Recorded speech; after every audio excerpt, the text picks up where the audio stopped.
सबसे बड़ी खबर आज यही है कि अतीक और अशरफ को आज दफनाया जाएगा।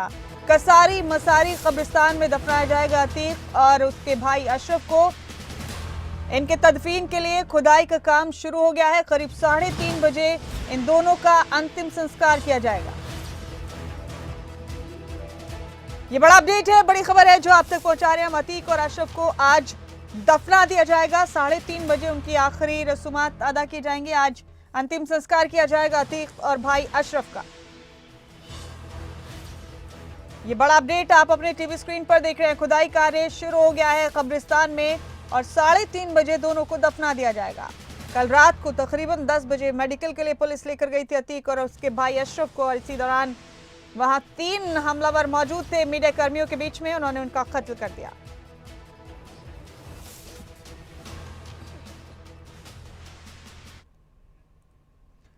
और हमारे साथ इस बड़ी खबर पर हमारे साथी आकाश यादव लखनऊ से सीधे जुड़े हैं और न्यूज रूम से मेरी सहयोगी अवंतिका यादव मेरे साथ जुड़ चुकी हैं। दोनों ही का रुख करेंगे। आकाश पहले आप बताएं, 3:30 बजे के करीब अतीक और अशरफ दोनों को दफना दिया जाएगा। कब्रिस्तान में खुदाई का काम शुरू हो गया है। सीएम योगी ने हर 2 घंटे में रिपोर्ट मांगी है। पूरा इंतजामिया, पूरा प्रशासन अलर्ट पर है। बताइए क्या तस्वीर है अभी उत्तर प्रदेश में इस कत्ल के बाद?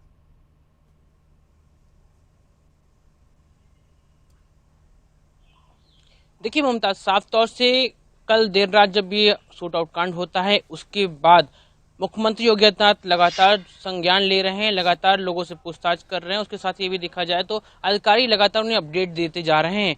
और इस बीच एक बड़ी खबर ये है कि प्रयागराज से भी रमेश शर्मा से काफी नाराज मुख्यमंत्री बताए जा रहे हैं।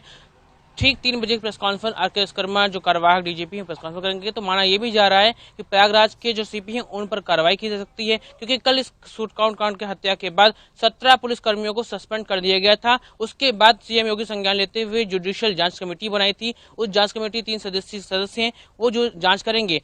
और प्रमुख सचिव गृह संजय प्रसाद को एक्टिव मोड में किया था। एक्टिव मोड में होने का संजय प्रसाद प्रयागराज गए थे। वहां तमाम चीजों की जानकारी लेने के बाद सुबह मुख्यमंत्री आवास पहुंचते हैं, उन्हें अपडेट करते हैं। उसके बाद कार्यवाहक डीजीपी आर.के. विश्वकर्मा वहां पहुंचते हैं। अब वो 3 बजे प्रेस कॉन्फ्रेंस करेंगे।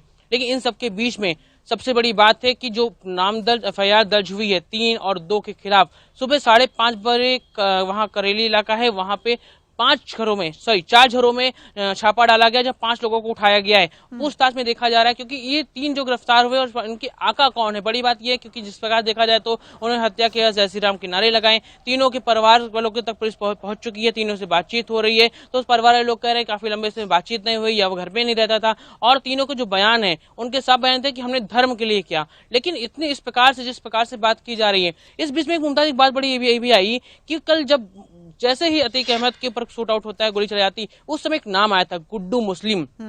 इकलौता ये नाम ऐसा नाम है जिस पर सब कुछ अब टिका हुआ है। मुख्यमंत्री योगी आदित्यनाथ का साफ आदेश है कि किसी भी तरह गुड्डू मुस्लिम को जिंदा पकड़ा जाए, क्योंकि इकलौता वही अब बचा है इस मामले में, मुनीसिपल हत्याकांड में वही बचा हुआ है जो कुछ सारे राज खोल सकता है। और कल गुड्डू मुस्लिम का जैसे नाम आता है वैसे उस पर गोली चला दी जाती है, उसकी हत्या कर दी जाती है। और यूपी एसटीएफ की टीम इस समय महाराष्ट्र में है, 3 जगह जानकारी के मुताबिक छापे मार रही है, उसके करीब पहुंच चुकी। अब ये देखना होगा क्योंकि मुख्यमंत्री का आदेश है कि किसी प्रकार से इस मामले में गुड्डू मुस्लिम को जिंदा पकड़ना है और जिंदा पकड़ के उससे पूछताछ करनी है।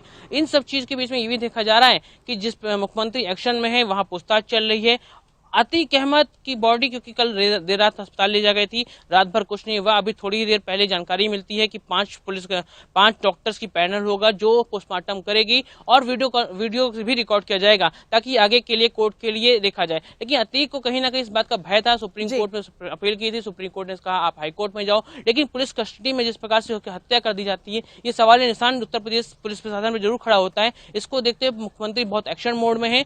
फिलहाल ये माना जा रहा है कि प्रयागराज सीपी हैं उनसे नाराज हैं, उन पर कार्रवाई की जा सकती है। 17 पुलिसकर्मियों को कल सस्पेंड कर दिया गया था।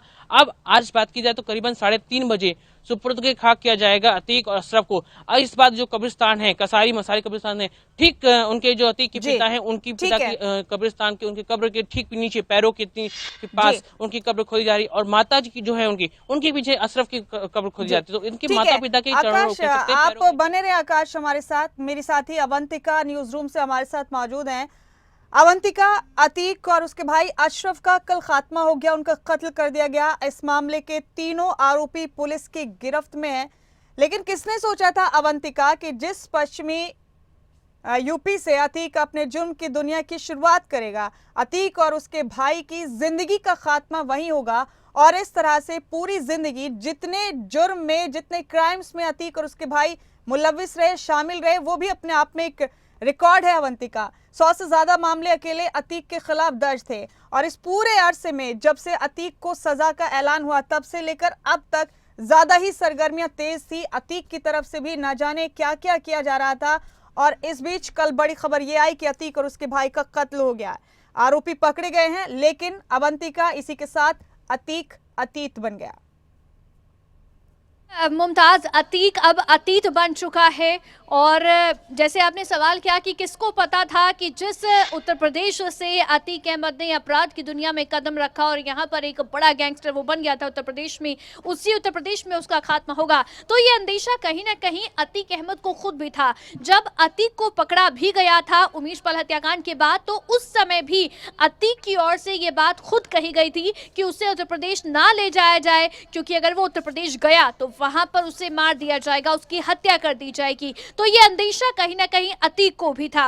लेकिन देखिए, बड़ा सवाल यहाँ पर यह भी बनता है कि अतीक अहमद इतना बड़ा गैंगस्टर कैसे बन गया। आज बेशक जो विपक्षी पार्टी के सभी नेता हैं वो इस हत्याकांड के ऊपर सवाल उठा रहे हैं, हालांकि हत्याकांड को कोई भी सही नहीं ठहरा रहा है। अभी 3 आरोपी जो इस हत्याकांड में शामिल थे उनको हिरासत में ले लिया गया है और उसके बाद कार्रवाई की बात फिलहाल कही जा रही है। लेकिन सवाल यह भी उठता है कि आखिर अतीक अहमद को पनाह कौन दे रहा था, किसके राज में अतीक अहमद गुनाह का सरताज यहां पर बनता जा रहा था। जैसे आपने खुद भी बताया भी मुमताज कि 100 से ज्यादा मामलों में अतीक अहमद का नाम दर्ज था, तो कैसे ये अपराध की दुनिया का सरताज अतीक अहमद बनता जा रहा था, ये भी बड़ा सवाल है। देखिए, जेल से चुनाव लड़ता था अतीक अहमद, समाजवादी पार्टी से लोकसभा का सांसद बना अतीक अहमद और उसके अलावा उससे पहले अपना दल का अध्यक्ष भी अतीक अहमद रहा और वहां से भी कई बार का विधायक अतीक अहमद चुना गया था।